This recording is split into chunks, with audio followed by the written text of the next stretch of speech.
Episode 61 को अगर ध्यान से देखें तो ये कहानी के किसी एक किरदार पर नहीं बल्कि रिश्तों की हालत पर फोकस करता है।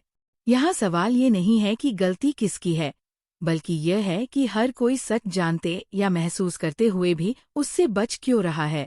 अविनाश मिश्रा का किरदार इस एपिसोड में मजबूर दिखाई देता है, कमजोर नहीं। वह जानता है कि स्थिति बिगड़ रही है, लेकिन उसके पास ऐसा कोई रास्ता नहीं दिखता जिसमें सब सुरक्षित रह सकें। उसका व्यवहार साफ बताता है कि वो हालात को संभालने की कोशिश कर रहा है, लेकिन जितना वो संभालता है उतना ही मामला उलझता चला जाता है। यही उसकी सबसे बड़ी विफलता बनती है। श्रद्धा का किरदार इस कड़ी में टूटने के बजाय सच के करीब आता हुआ दिखता है। उसे अब किसी से शिकायत नहीं, बल्कि खुद से सवाल है। वह सोचने लगती है कि क्या वो सही लोगों पर भरोसा कर रही है या नहीं। उसकी चुप्पी, उसकी उदासी और उसकी बेचैनी दर्शाती है कि वह मानसिक रूप से बहुत कुछ सह चुकी है। परिवार इस एपिसोड में एक दीवार जैसा नजर आता है। सब साथ तो है, लेकिन दिल से जुड़े नहीं। हर रिश्ता निभाया जा रहा है, जिया नहीं जा रहा।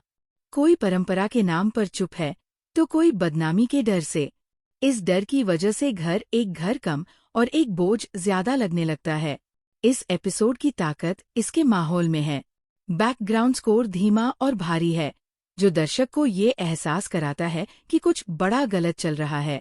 संवाद कम है, लेकिन जो है उनमें भावनात्मक वजन है। कई बार कैमरा बस किरदारों के चेहरे पर टिक जाता है, जैसे वह उनसे जवाब मांग रहा हो। कहानी यहाँ रुकती नहीं है, बल्कि गहरी होती है।